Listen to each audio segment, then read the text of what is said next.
Hello, I'm producing this video because, as many of you may be aware, there's a third of the town halls in the UK are planning on a council tax rise because of the shortfall that they're getting from the government through cutbacks.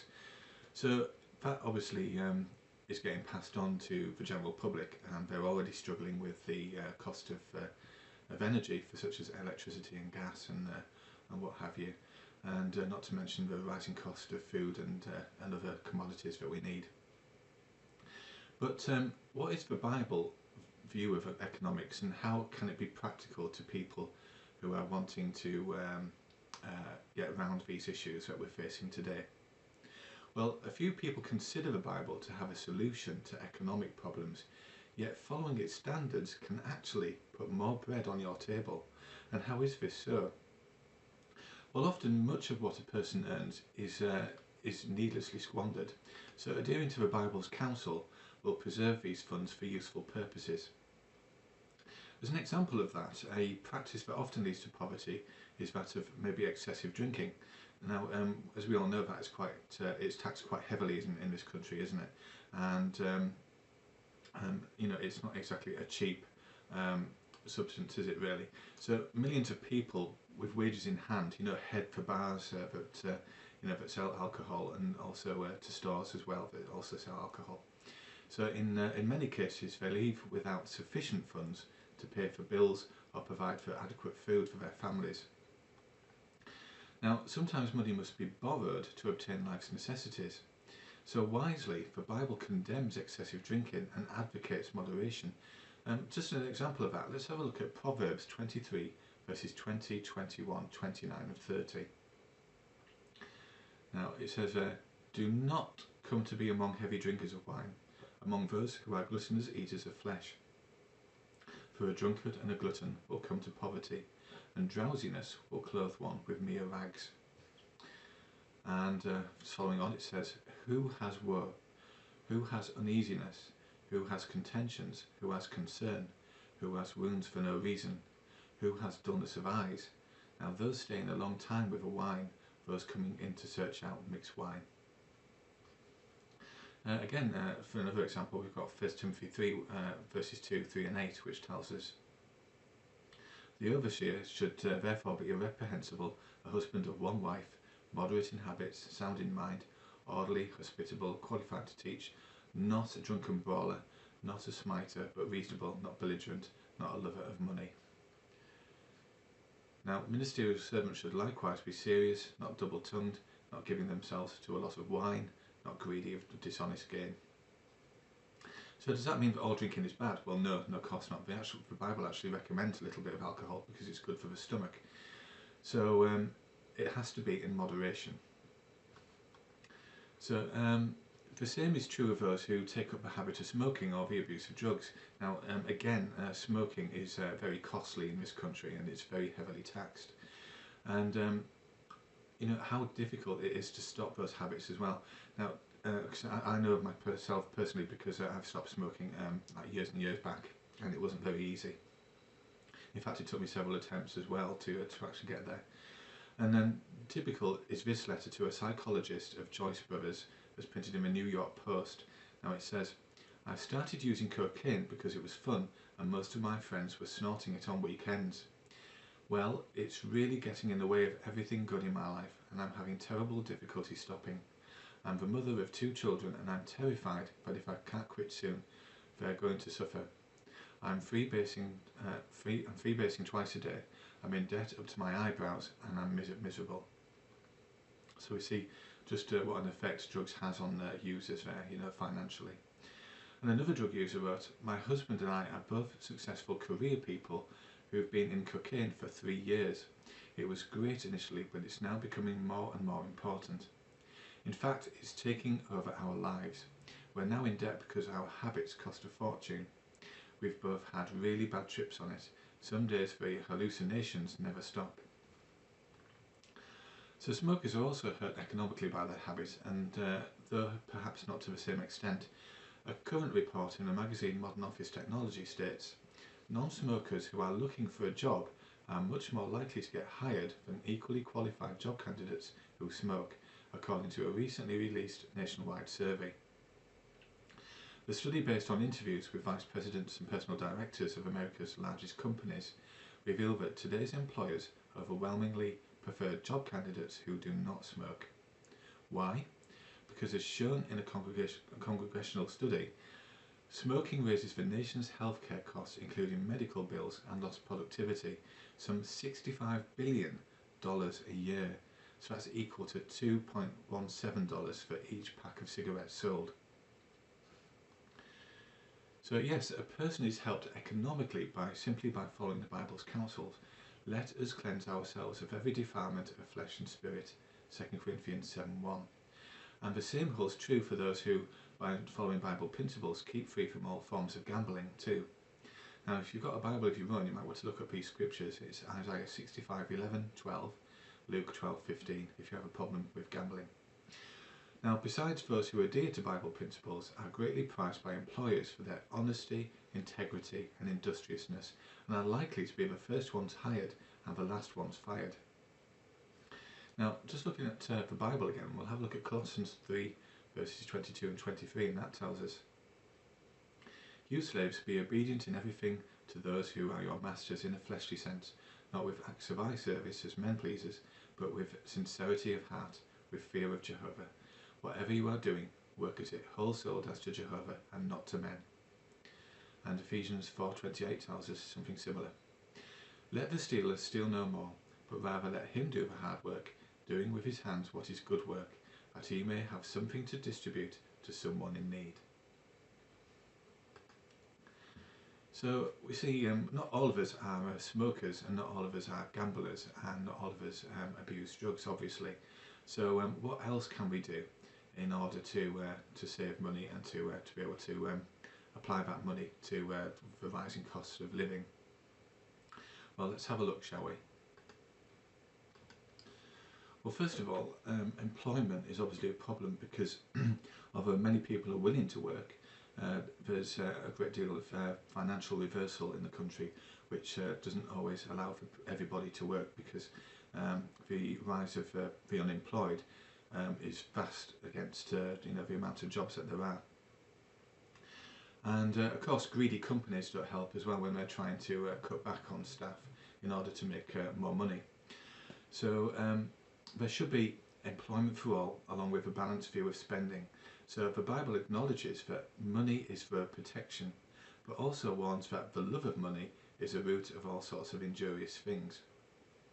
So having a balanced view of money is obviously going to be a protection for us, isn't it?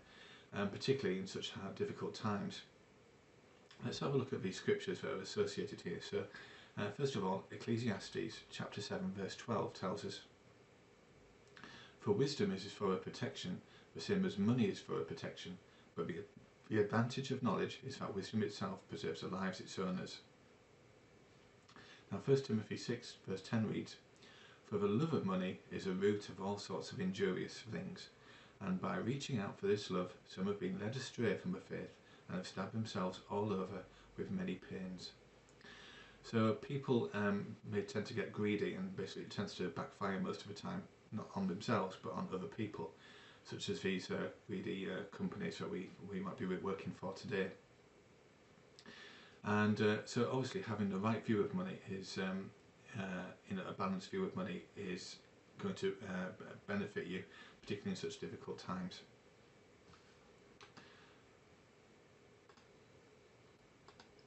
How can someone survive then on a reduced income, say if they've had to cut back their hours or if they've had to take a pay cut? Well, here's an example here. We've got Obed is a father of two. Now for 10 years he worked for a 5-star hotel in a large African city and had little problem meeting the needs of his household. But periodically he could squeeze in a good family vacation at game preserves in his country. Now all of this came to an end when he lost his job because of reduced clientele at this hotel. Now in a career that spanned more than 22 years, Stephen rose through the ranks to become an executive in a large bank. Now among the many benefits that came with his job were a big house, a car, house servants and a prestigious schools for his children. Now, when the bank began a restructuring process, he found himself out of work. He says, "My family and I were devastated. I was gripped by feelings of despair, bitterness and apprehension." Now, these are by no means isolated cases. A lot of it goes on today. The ongoing global economic slump has seen millions who had stable incomes lose their jobs. And many who have managed to find a job have had to accept low pay while contending with skyrocketing prices, as we've discussed already. Now, developed or not, no nation on earth is immune to the ravages of a recession. So obviously there's a need for practical wisdom here. So faced with decreased or loss of income, we can easily be overwhelmed by negative thoughts. Now granted, a person cannot totally avoid some measure of apprehension. However, a wise man once said, "Have you shown yourself discouraged in the day of distress? Your power will be scanty."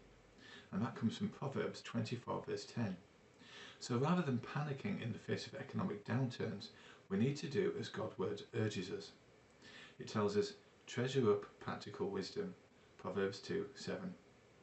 So though the Bible is not a financial guidebook, its practical counsel on handling such matters has proved helpful to millions worldwide.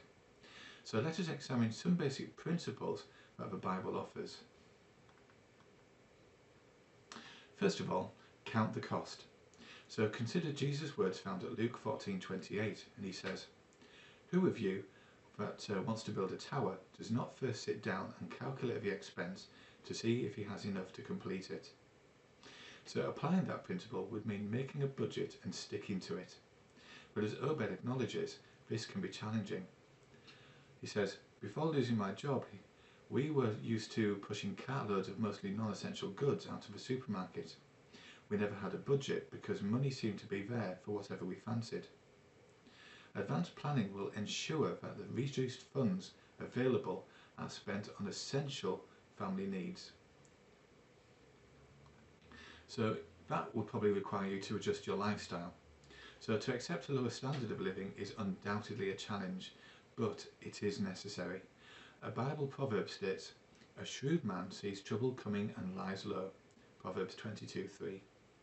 And to save money, my family had to move to our own house, smaller and with an unfinished interior, says Stephen, who we talked about earlier.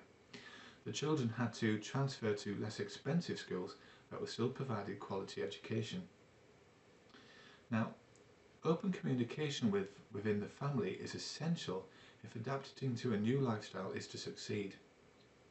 Now, Austin, who worked for a financial institution for 9 years before losing his job, says, "My wife and I sat down and itemised the things we really need. So we had to cut down on costly food items, expensive vacations and unnecessary purchases of new clothes. I am glad that my family cooperated throughout these adjustments." So of course, young children may not fully comprehend why such adjustments are necessary, but as parents you can help them to understand. Another aspect is to be open to new types of work.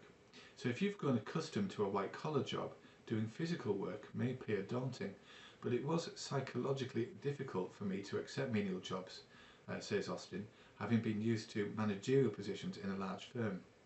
Now, this is hardly surprising in view of what the Bible says at Proverbs 29:25, which tells us, "Trembling at men is what lays a snare." So filling your mind with what others may think will hardly put bread on the table, will it? So what can help you to overcome such negative thinking? Well, humility is a key. After losing his job in the hotel industry, Obed was invited to join a former workmate who owns a vehicle repair shop. Now, this job involved walking long distances on dusty streets to procure auto paints and accessories. Now, Obed says, "All the odds seem to be stacked very high against me, but humility helped me to adjust to a job that pays less than a quarter of my former salary, but is adequate for my family's needs." So could you benefit from a similar outlook? Another aspect is to be content. One dictionary defines a contented person as one who is reasonably happy and satisfied with the way things are. So such a description may seem unrealistic to someone who is financially strapped. However, consider the words of the Apostle Paul, a missionary who knew what it meant to be in want. He said, I have learned in whatever circumstances I am to be self-sufficient. I know indeed how to be low on provisions. I know indeed how to have an abundance. Philippians 4 verses 11 and 12. So our lot could perhaps be better, but in these changing times it could also be very much worse, couldn't it? We can truly benefit if we take to heart Paul's inspired counsel, and he says, to be sure it is a means of great gain, this godly devotion along with self-sufficiency. So having sustenance and covering, we shall be content with these things. Without encouraging laziness, Paul was showing how to put physical needs in their proper place. You'll find this in 1 Timothy chapter 6 verses 6 to 8. So, if money isn't a great source of happiness at the moment, and all these financial reversals and what have you, where can we find true happiness? Well, true happiness does not come from amassing everything that we might want or from living a life of ease and affluence. It was Jesus himself who said, there is more happiness in giving than there is in receiving. So yes, happiness and satisfaction come from expending what we have to help others and to be a source of encouragement to them. This you'll find in Acts 20:35. Now our Creator Jehovah God is very much aware of all our needs, and through his word, the Bible, he has provided practical counsel that has helped many to improve their life and relieve unnecessary anxiety. Of course, the result will not be a sudden or dramatic improvement in a person's financial situation, but Jesus did assure those who keep on seeking first the kingdom and God's righteousness that all their daily necessities will be given them. And we'll find that in Matthew 6:33. In fact, to finish off this video with you, I will read that for you. It tells us, Keep on then, seeking first the kingdom and his righteousness, and all these other things will be added to you. I hope you've enjoyed this video, and if you would like a free home Bible study at a time and place to suit you, please navigate your browser to jw.org and follow the links online. Thank you for listening.